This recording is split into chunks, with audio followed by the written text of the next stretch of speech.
Hello everyone, जय हिंद। आज है 23 अक्टूबर और आज की इस वीडियो में हम 23 अक्टूबर से बनने वाले करंट अफेयर के सभी इंपॉर्टेंट क्वेश्चंस को डिस्कस करेंगे। कल संडे थी जहां हमने वीकली रिवीजन कर लिया था, तो अब हम सैटरडे की जो हमारी प्रीवियस क्लास थी इसमें जो क्वेश्चंस हमने पढ़े थे इसका हम रिवीजन कर लेते हैं। देखिए, रिसेंटली स्टेम शिखर सम्मेलन का जो 5वां संस्करण रहा दिल्ली में आयोजित किया गया। गिटेक्स ग्लोबल का आयोजन यूएई में, इंटरनेशनल ओलंपिक कमेटी के 141वें सत्र का आयोजन अभी रिसेंटली मुंबई में किया गया है। देश की पहली रीजनल रैपिड रेल जो लॉन्च हुई है इसे नाम दिया गया है नमो भारत। इंटरनेशनल क्रिकेट में सबसे तेज 26,000 रन बनाने वाले बल्लेबाज बने हैं विराट कोहली। राष्ट्रीय आयुर्वेद दिवस जो अभी 11 नवंबर को धन्वंतरि की जयंती पर मनाया जाएगा, इसकी थीम होगी वन हेल्थ के लिए आयुर्वेद। उत्तर प्रदेश के कौशाम्बी शहर में भगवान गौतम बुद्ध की 51 फीट ऊंची प्रतिमा स्थापित की जाएगी। और अभी हाल ही में भारत ने ऐसा फैसला किया है कि 2040 तक ये चंद्रमा पर अंतरिक्ष यात्री को भेज सकता है। ठीक है, भारत और किस देश के बीच में झूला घाट सस्पेंशन ब्रिज ये पूरी तरह से चालू हो गया है? तो ये भारत और नेपाल के बीच में चालू हो गया है। तो ये सभी क्वेश्चंस सैटरडे की क्लास में हम लोगों ने डिस्कस कर लिए थे और इसका रिवीजन आप लोगों ने मेरे official Telegram channel Kalyani ma'am official इस पर किया था। देखिए, टेलीग्राम चैनल से आप जरूर जुड़ जाएं क्योंकि डेली की क्विज और पीडीएफ मैं आप लोगों को वहीं पर शेयर करती हूँ। रही आपके मैराथन क्लास की बात, तो आपकी जो मैराथन क्लास है ये जल्द ही, कितनी जल्दी, लगभग 2 से 3 दिन में आपकी मैराथन क्लास आप लोगों को मिल जाएगी, तो इसके लिए चिंता ना करें। ठीक है, चलिए शुरू करते हैं। आज का हमारा पहला सवाल क्या है? हमारा पहला सवाल है कि हाल ही में किस राज्य सरकार ने राज्य को पूरी तरह से नशा मुक्त बनाने के लिए होप इनिशिएटिव मिशन की शुरुआत की है? तो इस मिशन की शुरुआत रिसेंटली पंजाब गवर्नमेंट के द्वारा की गई है ताकि राज्य को पूरी तरह से नशा मुक्त बनाया जा सके। पंजाब के मुख्यमंत्री ने, जो कि है भगवंत सिंह मान, इन्होंने राज्य में नशीली दवाओं के खतरे से लड़ने की पहल के तहत नशीली दवाओं से दूर रहने का संकल्प ले लिया है। ठीक है, पंजाब जो कि 5 नदियों का संगम है, झेलम, चिनाब, रावी, व्यास, सतलज, यहां हुए आम चुनावों में अभी जो विधानसभा चुनाव थे इसमें मुख्यमंत्री बने हैं आम आदमी पार्टी के नेता भगवंत सिंह मान। राजधानी चंडीगढ़ है, तो ये पंजाब और हरियाणा दोनों की ही कैपिटल है, ये आप याद रखेंगे। राज्यपाल यहाँ के बनवारी लाल पुरोहित हो जाएंगे। यदि आप करंट से रिलेट करेंगे ना, तो अभी उत्तर प्रदेश की राजधानी लखनऊ में जो खेलो इंडिया यूथ गेम्स, माफ कीजिएगा यूनिवर्सिटी गेम्स, इसका आयोजन किया गया था, तीसरा एडिशन था। इसमें पंजाब यूनिवर्सिटी चंडीगढ़ ये टॉप पर रही थी। अभी फरवरी 2023 की ही बात है, पहला राज्य स्तरीय झींगा मेला का आयोजन यही किया गया था।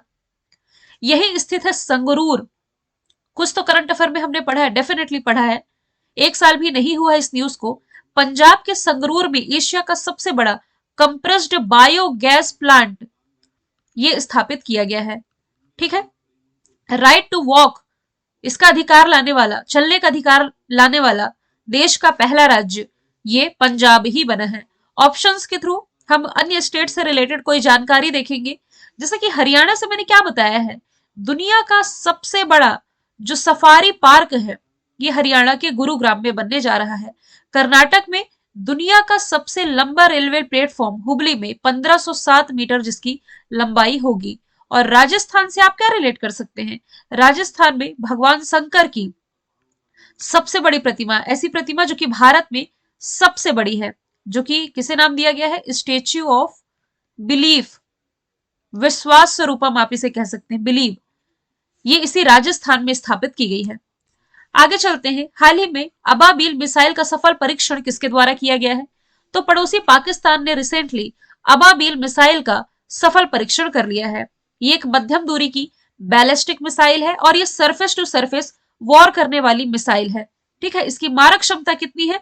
2200 किलोमीटर, और ये कुल 1500 किलोग्राम हथियार अपने साथ ले जा सकता है। पाकिस्तान की यदि मैं बात करूं तो आप देख सकते हैं इसकी लोकेशन, ये भारत से सीमा साझा करता है। रेड क्लिफ लाइन के माध्यम से भारत पाकिस्तान सेपरेट होते हैं। इसकी राजधानी हो जाएगी इस्लामाबाद, करेंसी रुपया। राष्ट्रपति आरिफ अलवी और प्रधानमंत्री, अभी एक्टिंग प्राइम मिनिस्टर यहाँ के, अनवर उल हक ये बनाए गए हैं। सिंधु नदी को लेकर के दोनों देशों के बीच में विवाद भी है, आप लोगों को मालूम ही है। और यही पाकिस्तान में स्थित है ग्वादर पोर्ट। ग्वादर पोर्ट, क्योंकि ये जो ग्वादर पोर्ट है और ये जो आप चाइना देख रहे हैं, यह चाइना का एक प्रांत है, काशगर प्रांत। काशगर प्रांत। तो चाइना के काशगर प्रांत से पाकिस्तान का जो ग्वादर पोर्ट है, ये कनेक्ट हो रहा है किस कॉरिडोर के माध्यम से? ये कनेक्ट होने जा रहा है सी पैक कॉरिडोर के माध्यम से, चाइना पाकिस्तान इकोनॉमिक कॉरिडोर के माध्यम से। और भारत को इस पर आपत्ति भी थी, क्योंकि आप देख पा रहे हैं ये जो जम्मू कश्मीर वाला हिस्सा है ना, मतलब कि ये भारत के काराकोरम दर्रा होते हुए गुजर रहा है, इसलिए भारत ने इस पर आपत्ति भी जताई थी। ठीक है। अभी न्यूज आई थी कि एडीबी यानी कि एशियन डेवलपमेंट बैंक का सबसे बड़ा ऋण प्राप्तकर्ता देश यानी कि सबसे ज्यादा लोन एडीबी से लिया किसने है? तो ये पाकिस्तान ने ही लिया है। ये इसी साल की न्यूज है। और आप क्या रिलेट कर सकते हैं? देखिए, करतारपुर कॉरिडोर, यहां पर मैं लिख देती हूं, करतारपुर कॉरिडोर पर ये थीम पार्क विकसित करने जा रहा है। कौन? पाकिस्तान। ठीक है।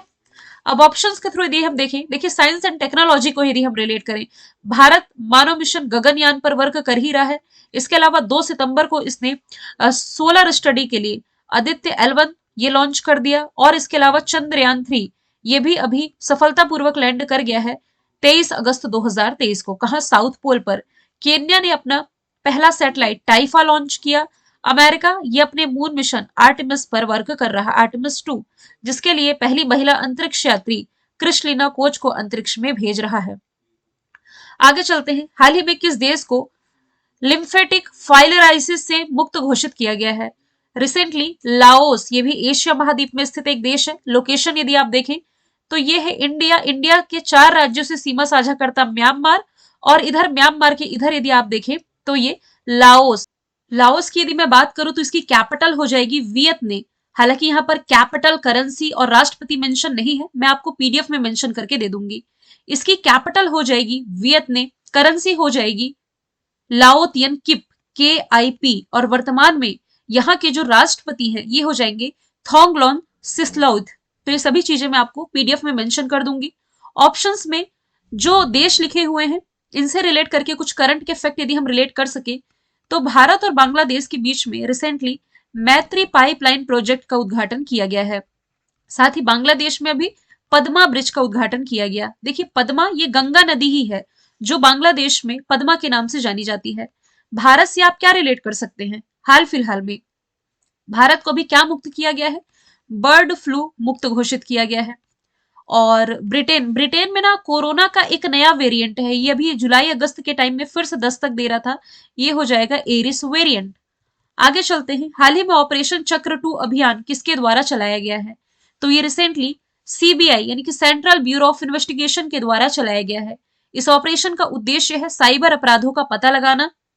और इसका जो पार्ट 1 है ऑपरेशन चक्र 1, ये 2022 में यानी कि पिछले साल चलाया गया था।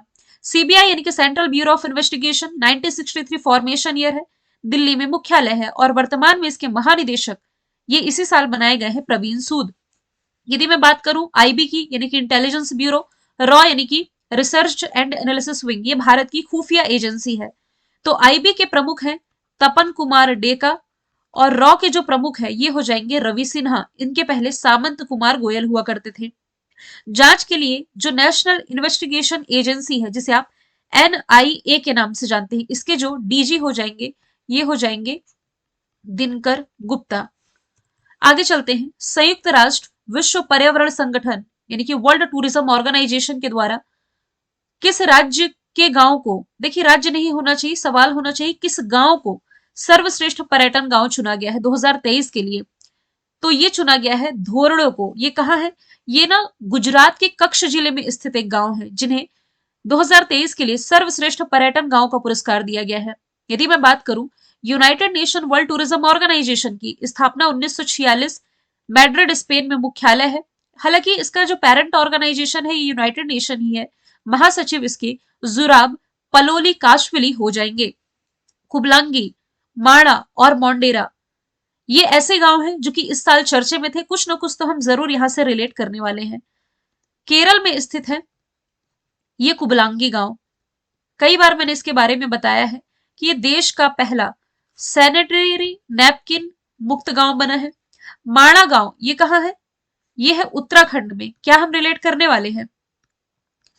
उत्तराखंड का ये जो माणा गांव है, इसे देश का पहला गांव, फर्स्ट विलेज ऑफ इंडिया, जिसे पहले लास्ट विलेज ऑफ इंडिया के नाम से जाना जाता था, अब ये पहले गांव के नाम से जाना जाएगा। मोंडेरा की यदि मैं बात करूं तो 24/7 सोलर एनर्जी से संचालित भारत का पहला गांव ये यही हो जाएगा। और ये कहां है? गुजरात में स्थित है। कार्तिकेयन मुरली ये किस खेल से संबंधित है जो कि हाल ही में चर्चे में थे?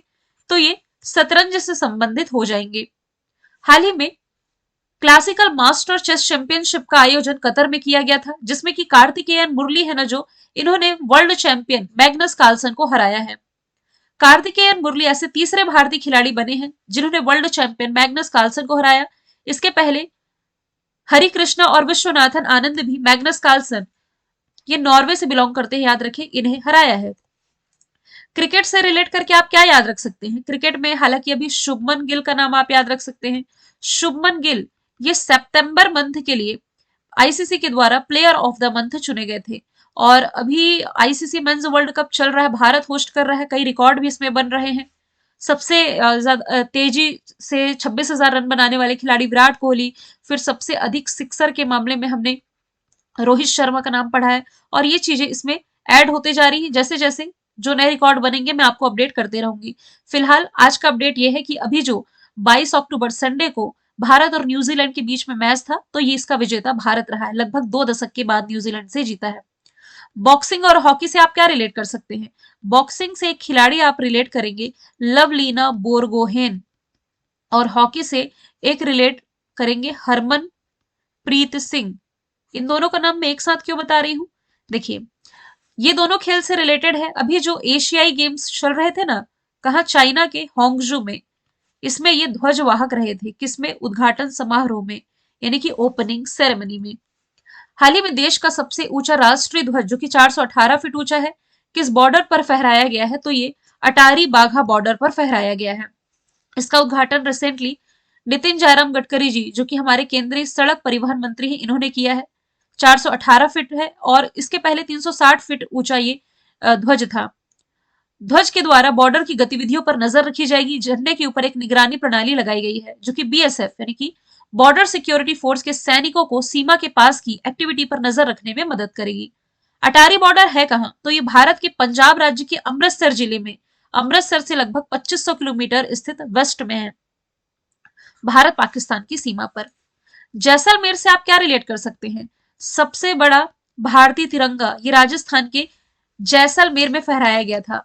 और ये न्यूज आई थी तब भी मैंने आपको करंट अफेयर में पढ़ाया था कि 225 फीट ये लंबा है, 150 फीट चौड़ा है। लद्दाख से हमने क्या रिलेट किया था? बॉर्डर रोड ऑर्गेनाइजेशन के द्वारा सबसे ऊंचे मोटरेबल सड़क का निर्माण यही किया जाएगा। और जम्मू कश्मीर में चिनाब नदी पर दुनिया का सबसे ऊंचा रेलवे ब्रिज बनकर के तैयार हुआ है।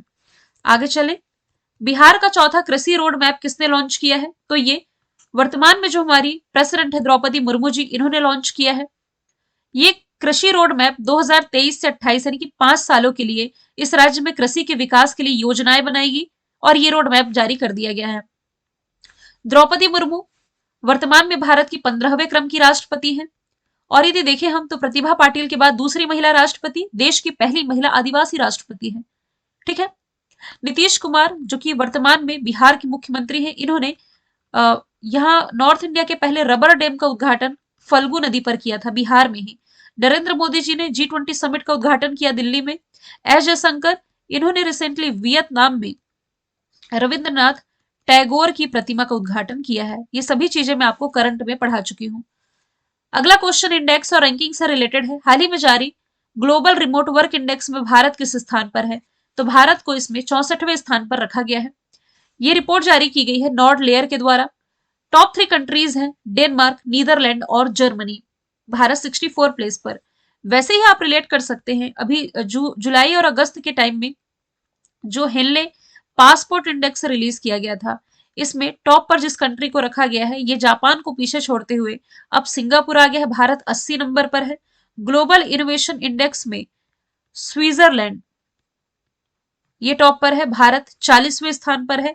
और अभी 2 दिन पहले ही एक करंट अफेयर मैंने आपको बताया था, पेंशन इंडेक्स। इस पेंशन के मामले में जो कंट्री टॉप पर है ये नीदरलैंड है, और इसमें अब भारत 45वें स्थान पर है। हाल ही में किस महारत्न कंपनी को गोल्डन पिकॉक अवार्ड से सम्मानित किया गया है? तो ये कंपनी है REC लिमिटेड। इसका पूरा नाम है रूरल इलेक्ट्रिफिकेशन कॉर्पोरेशन लिमिटेड। इसकी जो स्थापना है ये की गई थी 1969 में। हेडक्वार्टर इसका हो जाएगा नई दिल्ली में। और ये जो कंपनी है ना, इसके बारे में पहले मैंने आपको पढ़ाया था कि ये देश की 12वीं महारत्न कंपनी है। ठीक है। NTPC लिमिटेड की यदि मैं बात करूं तो सर्वश्रेष्ठ नियोक्ताओं की लिस्ट में भारत की तरफ से ये शामिल हुई थी, इकलौती कंपनी। अमरेंदु प्रकाश ये SAIL Steel Authority of India Limited के अभी महानिदेशक बने हैं। भारत हैवी इलेक्ट्रिकल्स लिमिटेड 1956 में स्थापना हुई, दिल्ली में मुख्यालय है। और इससे सवाल आगे है जो मैंने आपको करंट अफेयर में पढ़ाया था कि गंगा डॉल्फिन को राज्य जलीय जीव किसने घोषित किया है? उत्तर प्रदेश ने। कल का सवाल। अब जिस भेल का मैंने डिस्कशन किया, इसी के निदेशक का नाम आपको कमेंट बॉक्स में बताना है। एडिशनल जानकारी लिख सके तो जरूर लिखें। Thank you so much.